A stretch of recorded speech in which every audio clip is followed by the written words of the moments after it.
Assalamualaikum warahmatullahi ta'ala wabarakatuh. Apa khabar anak-anak murid Ustazah sekalian? Ustazah harap semua dalam keadaan sihat walafiat.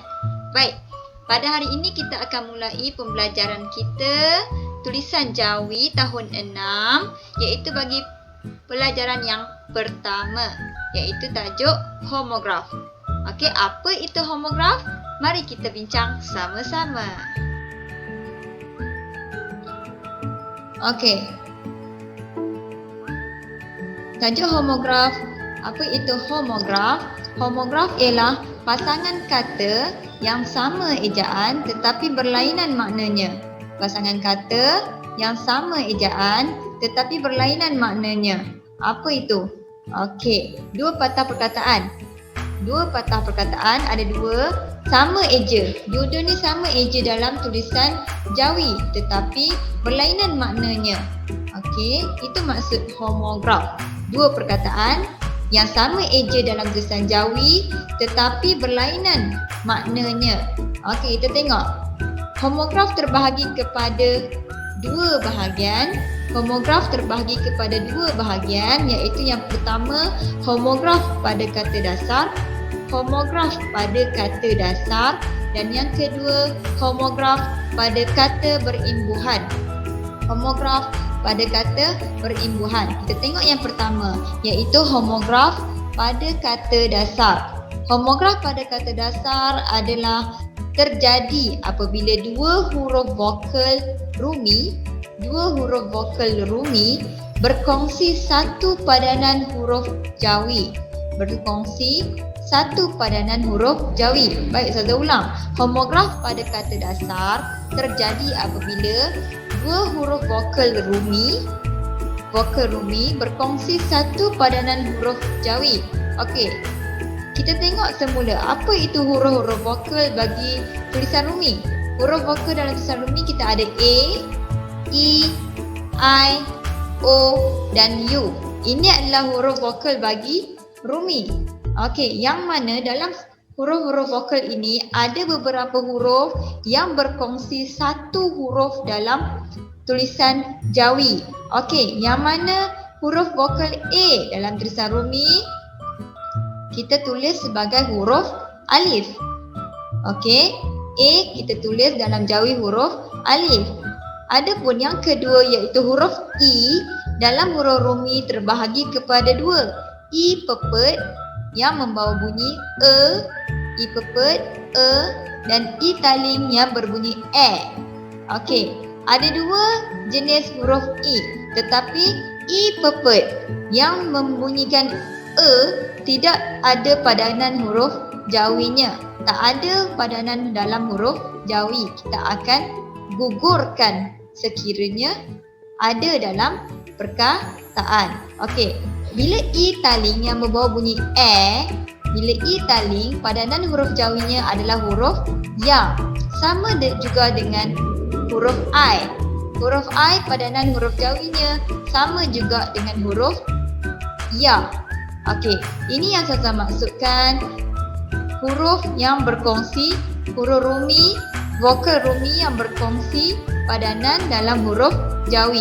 I taling dan huruf I berkongsi huruf Jawinya iaitu huruf Ya. Yang kedua kita tengok huruf vokal O. Huruf vokal O dalam huruf Jawinya kita menggunakan huruf Waw. Sama juga dengan huruf U. Huruf U kita menggunakan huruf Waw juga dalam tulisan Jawi. Okey, ini yang maksudnya dua huruf vokal yang berkongsi padanan huruf Jawi, yang mana huruf O dan huruf U berkongsi huruf vokal Jawinya adalah Waw, dan I dan I, I taling E, I dan I berkongsi satu huruf Jawi iaitu huruf Ya. Okey, yang pertama kita tengok padanan vokal I dan I taling yang berbunyikan E, kita kongsikan huruf apa? Iaitu huruf Ya. Okey. Contohnya perkataan si. Perkataan si. Sisi ada berapa suku kata? Ya, ada dua suku kata si. Bila ada dua suku kata si, kita jauhikan macam biasa. S tukarkan kepada huruf sin, I tukarkan kepada ya, S tukarkan kepada sin, I tukarkan kepada ya. Jadi kita sambungkan huruf mana yang boleh sambung, jadi menjadikan si. Okey. Homogram yang kedua, yang mana perkataan si. Okey, i di sini adalah i taling. I di sini adalah i taling sebab kita baca si. Kita tak baca si. Kalau si ini adalah i pepet. Kita baca i taling, si. Bila si ada berapa suku kata? Ya, ada dua suku kata, si. Bila ada dua suku kata, kita jauhikan macam biasa. S tukarkan kepada sin, I pada dalamnya huruf ya, S tukarkan kepada sin, I ya. Jadi kita jauhikan macam biasa. Huruf yang boleh sambung kita sambungkan, iaitu si. Cuba anak-anak murid sekalian lihat, sama tak ejaan jawi bagi si dengan si? Baik, sama. Ini yang dinamakan homograf, iaitu perkataan yang sama ejaan tetapi berlainan maknanya. Sisi membawa maksud yang lain, sesi membawa maksud yang lain, tetapi ejaan dalam jawi adalah sama. Jadi ini dipanggil homograf. Pasangan kata, dua perkataan pasangan kata yang sama ejaan kan? Huruf jawinya sisi dengan sesi tetapi membawa maksud yang berlainan. Itu adalah homograf. Okey, contoh yang kedua. Kita ambil perkataan bila. Bila ada berapa suku kata? Ya, ada dua suku kata. Bila. Tukarkan, padanankan huruf rumi kepada jawi. Bi tukarkan jadi ba, I tukarkan jadi ya, L tukarkan jadi lam, E tukarkan jadi alif. Jadi sambungkan huruf mana yang boleh sambung. Jadi bila. Okey, perkataan yang kedua. Bela. Okey, jadikan i taling. Bela. Bela ada berapa suku kata? Ada dua suku kata juga. Okey. Letakkan padanan hurufnya. B tukarkan jadi ba, i taling be, ya, L, lam, E, alif. Sambungkan huruf mana yang boleh sambung dan menjadi bila. Cuba anak-anak murid sekalian lihat. Samakan ejaannya bila dengan bela. Sama. Okey, itu maksudnya homograf. Yang mana maksud homograf tadi? Pasangan kata. Okey, ini ada dua kan? Satu, dua. Ini adalah pasangan kata. Pasangan kata yang sama ejaan. Sama tak ejaan jawinya? Sama ejaan tetapi berlainan maknanya. Bila membawa maksud yang lain, bela maksudnya lain, tapi ejaan jawinya sama. Itu adalah homograf. Homograf pada kata dasar. Okey, kita pergi yang kedua. Padanan vokal U dan O yang berkongsi huruf jawinya iaitu huruf waw. Okey, berkongsi huruf jawinya. Contoh perkataan biru. Biru tukarkan. B tukar jadi biru ada dua suku kata. B tukarkan kepada ba, I tukarkan kepada ya, R tukarkan kepada ro, U tukarkan kepada waw. Okey, sambungkan huruf mana yang boleh sambung jadi biru. Okey, perkataan yang kedua. Biro. Ada ro, ada o kat belakang. Jadi ada berapa suku kata? Ada dua juga. Okey, biro ada dua suku kata. Ba, ya, ro, waw. Biro. Okey, sambungkan huruf mana yang boleh sambung. Cuba anak-anak murid sekalian lihat. Sama tak ejaannya? Biru, biro. Sama. Itu dipanggil pasangan kata yang sama ejaan jawinya tetapi maksudnya berlainan. Homograf pada kata dasar. Seterusnya, contoh pula. Ada berapa suku kata pula? Ada dua juga. Okey. waw, lam, alif. Betul? Okey, sambungkan huruf mana yang boleh sambung. Okey, pula. Kata yang kedua, pola. Ada berapa suku kata bagi pola? Ada 2 juga. Okey, tukarkan huruf jawinya. Pa, waw, lam, alif. Okey, sambungkan huruf mana yang boleh sambung. Makanya ejaannya sama, iaitu pa, waw, lam, alif bagi pula. Pa, waw, lam, alif bagi pola. Ini adalah homograf pada kata dasar. Okey, adapun yang bahagian yang kedua. Tadi Ustazah dah terangkan bahagian yang pertama, homograf pada kata dasar. Bahagian yang kedua iaitu homograf pada kata berimbuhan. Pada kata berimbuhan yang mana terjadi disebabkan oleh kaedah ejaan jawi itu sendiri.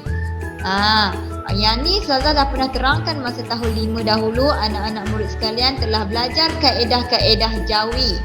Kaedah KVK, konsonan, vokal, konsonan. Ustazah harap anak-anak murid sekalian masih ingat lagi. Kaedah kaga dan kaedah imbuhan an, imbuhan akhiran an. Okey. Homograf pada kata berimbuhan ada 3 bentuk yang anak-anak murid sekalian perlu ambil perhatian. Yang pertama, vokal i pepet di tengah kata. Bagaimana kita nak buat? Yang kedua, suku kata tertutup yang mempunyai vokal i pepet. I pepet bunyinya ataupun i. Ataupun bunyinya Okey, vokal i pepet atau a. Dan yang ketiga, pasangan hukum 3 suku kata. Semua ini adalah kaedah-kaedah jawi yang anak-anak murid sekalian telah belajar sebenarnya masa tahun 5 dahulu. Okey, kita pergi yang pertama. Vokal i pepet di tengah kata. I pepet yang berbunyi i yang bunyi Jadi ada tak seperti yang Ustazah terangkan pada awal kelas tadi, i pepet ada tak padanan huruf jawinya? Tak ada, kita perlu gugurkan. Contohnya, markah. Okey, markah ada berapa suku kata? Ada 2 suku kata. Okey, bila markah ada 2 suku kata, cuba anak-anak murid sekalian cuba tengok. Antara suku kata pertama, mar. Ada tak kaedah-kaedah jawi yang kita telah belajar tahun lepas? Ya. K, V, K. M ni adalah konsonan, vokal huruf A, R ni konsonan. K konsonan, vokal konsonan. Bila ada huruf vokal A antara huruf konsonan, kita perlu gugurkan huruf A. Sama juga dengan suku kata kedua, kah. Ini pun KVK juga, konsonan, vokal konsonan. Bila ada vokal huruf A diapit oleh 2 huruf konsonan, makanya huruf A-nya kita perlu gugurkan. Okey, jadi M tukarkan menjadi mim, R tukarkan menjadi ra, K tukarkan menjadi kaf, H tukarkan menjadi ha. Ini adalah markah. Okey, perkataan yang kedua. Merekah.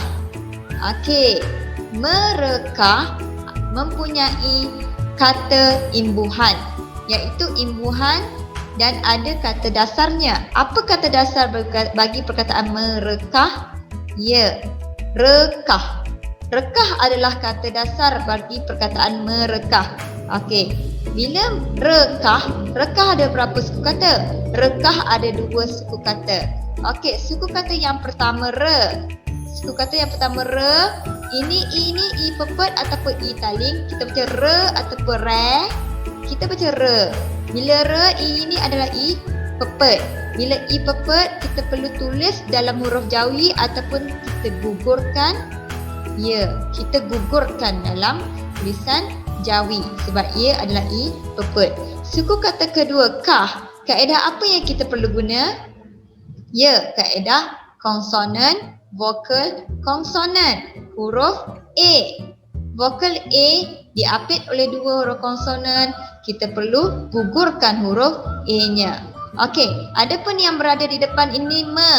Me ni adalah imbuhan. Bila imbuhan, ada tak perkataan yang perlu kita gugurkan, kita baca merekah ataupun merekah. Ya, kita baca me. Bila ia adalah i pepet, maka kita perlu gugurkan juga huruf jawinya. Gugurkan juga huruf ruminya. Okey, jadi M tukarkan jadi mim, R tukarkan menjadi ro, K tukarkan menjadi kaf, H tukarkan menjadi ha. Sama tak ejaannya antara markah dengan merekah? Ya, sama ejaan jawinya. Ini dipanggil homograf pada kata berimbuhan. Apa imbuhannya? Imbuhan yang ada adalah me. Okey. Contoh seterusnya, suku kata tertutup yang mana kita ada vokal i pepet ataupun ro a. Sama juga macam tadi. Contohnya lain, sembilan. Okey, sembilan adalah sejenis nombor. Bila nombor, dia tak ada imbuhan. Tetapi kita pecahkan menjadi berapa suku kata? 9 ada 3 suku kata. Suku kata pertama ada i pepet, kita baca 9 atau sembilan, sem. Bila sem, gugurkan huruf i, sem. Suku kata kedua b, ada yang perlu kita gugurkan? Tidak perlu. Dan suku kata ketiga lan, ada tak kvk? Ya, ada, dan vokalnya huruf A, maka kita perlu gugurkan juga.